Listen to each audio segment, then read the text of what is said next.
Shalom, selamat pagi saudaraku. Kembali pagi ini kita bertemu dalam kasih dan anugerah Tuhan. Pagi ini kembali saya menyapa saudara dan mengajak saudara untuk menikmati berkat Tuhan melalui sarapan. Satu hati, raih harapan.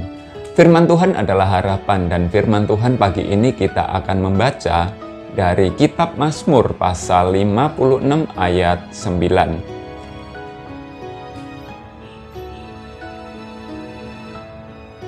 Sengsaraku engkaulah yang menghitung-hitung, air mataku kau taruh ke dalam kirbatmu.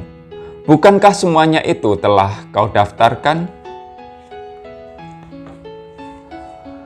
Kita banyak mengenal nama benda yang berfungsi untuk menyimpan. Kita tahu ada bejana, ada buli-buli, dan ada tempayan. Tapi hari ini kita akan membahas tentang kirbat.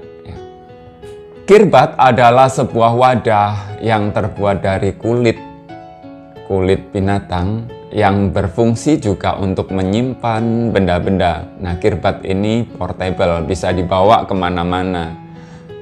Tapi yang unik, di dalam ayat yang kita baca ini, kirbat bukan untuk menyimpan anggur atau menyimpan air minum, melainkan untuk menyimpan air mata.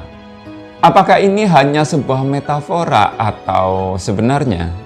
Ternyata pada masa lalu, di dalam budaya Timur Tengah, ketika seseorang mengalami duka atau mengalami sebuah penderitaan atau kesesakan atau permasalahan yang sangat berat, yang membuat ia bersedih begitu rupa, sahabat-sahabatnya datang untuk menghibur dia. Mereka datang tidak dengan tangan kosong, tetapi di antara mereka ada yang membawa botol kecil, yakni sebuah wadah untuk menampung air mata.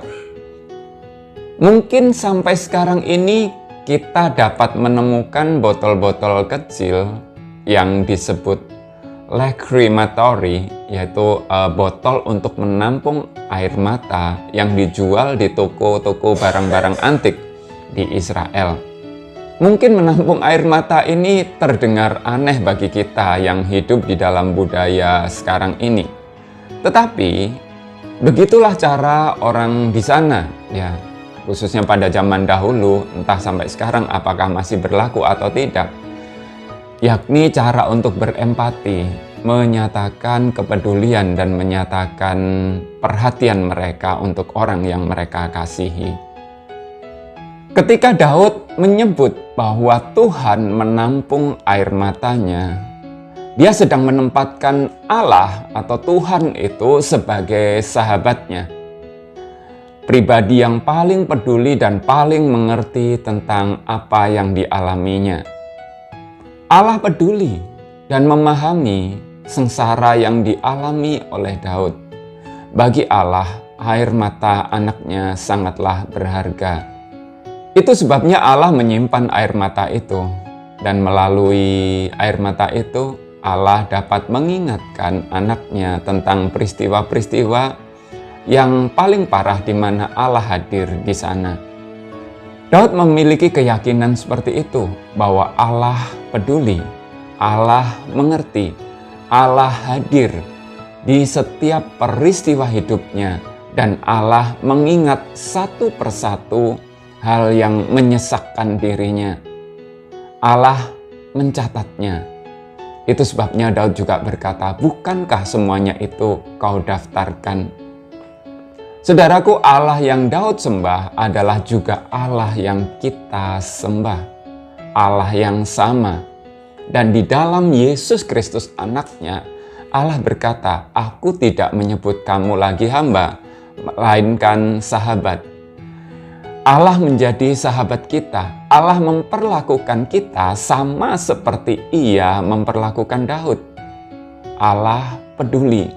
Kepedulian Allah terhadap kita sama seperti kepedulian Allah terhadap Daud. Mungkin dalam budaya kita, air mata yang ditampung tidak biasa. Tetapi kita dapat membayangkan bahwa Allah hadir di dalam peristiwa hidup kita. Allah datang, Allah mengeluarkan sapu tangannya dan mengusap air mata kita. Dan Allah menyimpan sapu tangan yang dibasahi oleh air mata kita itu, dan Allah senantiasa mengingatnya.